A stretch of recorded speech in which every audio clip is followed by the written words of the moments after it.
Kanisa Katoliki tunakumbuka siku ambayo Yesu Kristo anaingia mji wa Yerusalemu akiwa anatembea kwa mwanapunda, ishara ya kwamba Yesu Kristo ni ufalme wake ni ufalme wa unyenyekevu.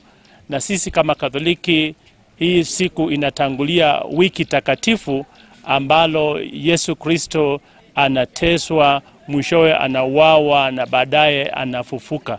Kwa hivyo siku hii ni ya furaha kabisa katika kanisa letu Katoliki, na funzo kwetu ni kwamba tuwe watu wa unyenyekevu vile Yesu mwenyewe anavyodhihirisha wakati anapoingia katika mji wa Yerusalemu akiwa na unyenyekevu mkuu.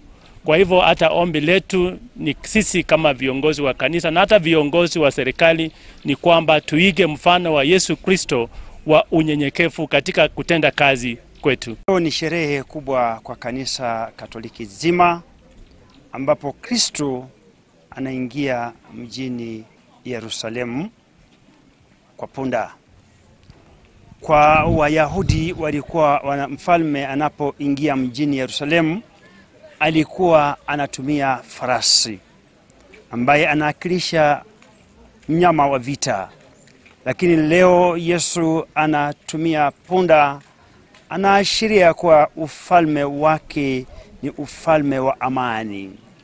Punda kwa Wayahudi alikuwa mnyama mnyenyekevu sana. Sasa ufalme wake ni ufalme wa unyenyekevu. Twawasihi wa Kristo hasa wa parokia yetu ya Misihu wawe wa Kristo wanyenyekevu.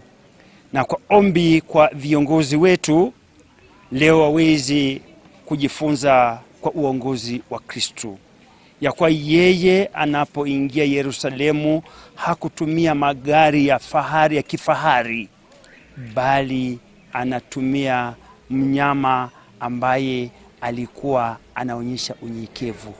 Utawala wetu we utawala wa unyenyekevu. Tuombea viongozi wetu wawe viongozi ambao ni wanyenyekevu, wanasikiliza sauti ya wananchi.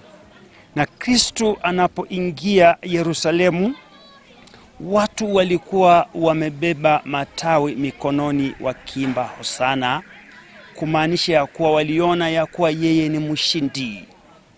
Tuombea viongozi wetu na Wakristo wetu hasa katika hili wiki takatifu tunapoanza, tuweze kushinda maovu na tutambue udhaifu wetu na tuende katika sakramenti ya kitubio. Tuombea Wakatolika wote ambao hawajaenda sakramenti ya kitubio wafanye bidii siku ambazo zimebaki, waende sakramenti ya kitubio ili Kristo anapofufuka wawe washindi wa maovu, ili zote kwa sikukuu ya Pasaka tupokee Ekaristi takatifu.